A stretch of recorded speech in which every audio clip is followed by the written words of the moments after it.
ಪ್ರದೀಪ್ ಈ news TV Gauribidanur. ಆಡು ಮುಟ್ಟದ ಸೊಪ್ಪಿಲ್ಲ, ಮೈಸೂರು ಮಹಾರಾಜರು ಮಾಡದ ಕೆಲಸವಿಲ್ಲ ಎನ್ನುವಂತೆ ಕಸಬವನ್ನ ಕಟ್ಟಿದ ಮೂವರು ಮಹಾನ್ ನಾಯಕರನ್ನ ಇಂದು ನಾವು ನೆನೆಯದೆ ಹೋದ್ರೆ ಅದಕ್ಕೊಂದು ಅರ್ಥವೇ ನೀಡದಂತಾಗೋದಿಲ್ಲ. 112ನೇ ಸಾಹಿತ್ಯ ಪರಿಷತ್ ಸಂಸ್ಥಾಪನಾ ದಿನದಂದು ಅಂತಹವರ ಬಗ್ಗೆ ಮುಂದಿನ ಪೀಳಿಗೆಗೆ ತಿಳಿಸಿಕೊಡುವುದು ನಮ್ಮ ಕರ್ತವ್ಯ ಎಂದು ಅಧ್ಯಾಪಕಿ ಸಾಹಿತಿ BM ಪ್ರಮೀಳಾ ಅಭಿಪ್ರಾಯಪಟ್ಟರು.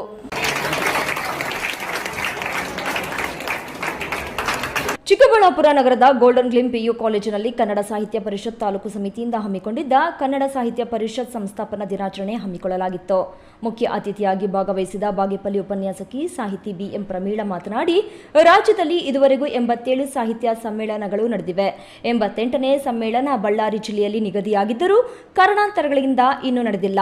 ಇನ್ನು ಸಾಹಿತ್ಯ ಪರಿಷತ್ ರಾಜ್ಯದಲ್ಲಿ ಸ್ಥಾಪನೆಗೆ ಕಾರಣರಾದ ಮೈಸೂರು ನಾಲ್ವಡಿ ಕೃಷ್ಣರಾಜ ಒಡೆಯರ್ ಬೆಂಗಳೂರು ನಗರ ಉದ್ಯಾನವನಗಳ ನಗರ ಎಂದು ಕರೆಸಿಕೊಳ್ಳಲು ಕಾರಣಕರ್ತರಾಗಿದ್ದಾರೆ. ಇದು ಸಾಹಿತ್ಯ ಪರಿಷತ್ ಸಂಸ್ಥಾಪನಾ ದಿನದಂದು ಅವರನ್ನ ನೆನೆಯುವ ಭಾಗ್ಯ ನನಗೆ ದಕ್ಕಿರುವುದು ನನ್ನ ಭಾಗ್ಯ ಎಂದರು. ಇಂದು ನಾವು ಬೆಂಗಳೂರನ್ನ ಉದ್ಯಾನ ನಗರಿ ಅಂತ ಕರೀತಾ ಇದ್ದೀವಿ. ಆ ಉದ್ಯಾನ ನಗರಿ ಅಂತ ಹೆಸರು ಬರಕ್ಕೆ ಕೂಡ ನಾಲ್ವಡಿ ಕೃಷ್ಣರಾಜ ಒಡೆಯರ್ ಮತ್ತೆ ಸರ್ ಮಿರ್ಜಾ ಇಸ್ಮಾಯಿಲ್ ಅವರು ಕಾರಣರಾಗಿದ್ದಾರೆ. ಈ ಸಂಸ್ಥೆ ಸ್ಥಾಪನೆ ಆದಾಗಿಂದ ಪ್ರತಿ ವರ್ಷವೂ ಸಹ ಕನ್ನಡ ಸಾಹಿತ್ಯ ಸಮ್ಮೇಳನಗಳನ್ನ ನಡೆಸಿಕೊಂಡು ಬರ್ತಾ ಇದೆ. 1915ರಲ್ಲಿ ಬೆಂಗಳೂರು, 1916ರಲ್ಲಿ ಮೈಸೂರು, 1917ರಲ್ಲಿ ಧಾರವಾಡ, ಈ ರೀತಿಯಾಗಿ ಇಲ್ಲಿವರೆಗೂ ಸುಮಾರು 87 ಕನ್ನಡ ಸಾಹಿತ್ಯ ಸಮ್ಮೇಳನಗಳು ನಡೆದಿದ್ದಾವೆ. ಇನ್ನು ಕಾರ್ಯಕ್ರಮದಲ್ಲಿ ಇತ್ತೀಚೆಗೆ ಪ್ರಕಟಗೊಂಡ SSLC ಪರೀಕ್ಷಾ ಫಲಿತಾಂಶದಲ್ಲಿ ರಾಜ್ಯಕ್ಕೆ 2ನೇ ರ್ಯಾಂಕ್ ತನ್ನದಾಗಿಸಿಕೊಂಡಿದ್ದ BGS ಶಾಲೆಯ ಪ್ರಣತಿ ರಾಜುರವರಿಗೆ ಇದೇ ವೇದಿಕೆಯಲ್ಲಿ ಗೌರವಿಸಿ ಸನ್ಮಾನಿಸಲಾಯಿತು. ಕಾರ್ಯಕ್ರಮದ ವೇದಿಕೆಯಲ್ಲಿ ಕಸಪ ಜಿಲ್ಲಾಧ್ಯಕ್ಷ ಕೊಡಿರಂಗಪ್ಪ, ತಾಲೂಕು ಅಧ್ಯಕ್ಷ ಯಲವಳ್ಳಿ ಸೊನ್ನೇಗೌಡ, ಗೋಲ್ಡನ್ ಗ್ಲಿಮ್ ಪ್ರಾಂಶುಪಾಲ ಮುನಿಕೃಷ್ಣ, ನಂದಿ ಹೋಬಳಿ ಅಧ್ಯಕ್ಷ ಮುನೇಗೌಡ, ನಗರಸಭಾ ಮಾಜಿ ಅಧ್ಯಕ್ಷೆ ಅಣ್ಣೆಮ್ಮ, ಕಾರ್ಯದರ್ಶಿ KM ರೆಡ್ಡಪ್ಪ, ಪದಾಧಿಕಾರಿ ರಾಜಣ್ಣ, ವಕೀಲ ಗಂಗರಾಜು ಇದ್ದರು. KS ನಾರಾಯಣಸ್ವಾಮಿ, ಈ ನ್ಯೂಸ್ ಟಿವಿ, ಚಿಕ್ಕಬಳ್ಳಾಪುರ.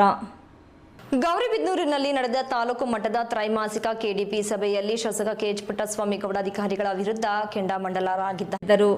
ಪ್ರದೀಪ್ ಈ ನ್ಯೂಸ್ ಟಿವಿ ಗೌರಿಬಿದನೂರು. ಆಡು ಮುಟ್ಟದ ಸೊಪ್ಪಿಲ್ಲ, ಮೈಸೂರು ಮಹಾರಾಜರು ಮಾಡದ ಕೆಲಸವಿಲ್ಲ ಎನ್ನುವಂತೆ ಕಸಬವನ್ನ ಕಟ್ಟಿದ ಮೂವರು ಮಹಾನ್ ನಾಯಕರನ್ನ ಇಂದು ನಾವು ನೆನೆಯದೆ ಹೋದ್ರೆ ಅದಕ್ಕೊಂದು ಅರ್ಥವೇ ನೀಡದಂತಾಗೋದಿಲ್ಲ. 112ನೇ ಸಾಹಿತ್ಯ ಪರಿಷತ್ ಸಂಸ್ಥಾಪನಾ ದಿನದಂದು ಅಂತಹವರ ಬಗ್ಗೆ ಮುಂದಿನ ಪೀಳಿಗೆಗೆ ತಿಳಿಸಿಕೊಡುವುದು ನಮ್ಮ ಕರ್ತವ್ಯ ಎಂದು ಅಧ್ಯಾಪಕಿ ಸಾಹಿತಿ BM ಪ್ರಮೀಳಾ ಅಭಿಪ್ರಾಯಪಟ್ಟರು.